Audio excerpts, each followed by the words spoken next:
উঁচুতে ওঠা দৃষ্টিভঙ্গি বদলে দেয়। উপরে থেকে সবকিছু দেখা যায়, তারা কি করে, কি মিথ্যা বিক্রি করে, সবকিছু। কিন্তু মাটিতেই সবকিছু সত্যি হয়। বিপদও তো মাটিতেই আছে। আর ঠিক সেখানেই আমি যাচ্ছি। কারণ তারা যতই দূরে দৌড়াক, আমি থামি না। আমি 3 দিন অপেক্ষা করেছি। সেটা সেই গুলির জন্য নয় যা কেউ ট্রিগার টানলে বেরোয়। আমি সেই মুহূর্তের জন্য অপেক্ষা করেছি যখন সে নিজেকে অসুস্থ মনে করবে।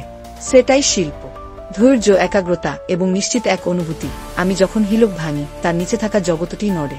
তারা ভাবছে আমি এখানে আছি মদপান বা মোহ দেখানোর জন্য। তারা সব সময় তাই ভাবে। কিন্তু আমি এসেছি একটা মিষ্টি হাসির চেয়েও ধারালো কিছু নেওয়ার জন্য, মিথ্যা স্তরের নিচে গোপন করা সেই $1 বিলিয়ন গোপনীর জন্য। আর বিশ্বাস করো, যখন আমি এই টেবিল থেকে হাঁটতে বের হব, সবকিছু বদলে যাবে। তুমি এখানে নায়ক হওয়ার জন্য নেই।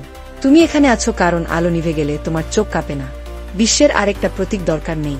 দরকার এমন একজন যে বিশৃঙ্খলতার ভেতর গিয়ে অদৃশ্য হতে পারে এবং সত্য ধরে ফিরে আসতে পারে। সেটাই এক দেবদূতের কাজ। তারা ওখানে সেই। এখানে সবাই ভান করছে। এক হাতে শ্যাম্পেন, অন্য হাতে বিষ। তাহলে তাদের দুজনকেই ঘুরানোর একটা কারণ দিই। একটাই ভুল, নোড়াচড়া। আর এই নৌকায় থাকা সবাই স্মৃতি হয়ে যাবে। ওরা আমাদের প্রশিক্ষণ দিয়েছে অদৃশ্য হতে, মিলিয়ে যেতে, সবচেয়ে কোলাহলময় বিশৃঙ্খলার মধ্যেও ছায়ার মতো চলতে। আমাদের দেখা যায় বলেই তৈরি করা হয়নি, শুধু অনুভব করানোতেই আমাদের ছিল লক্ষ্য।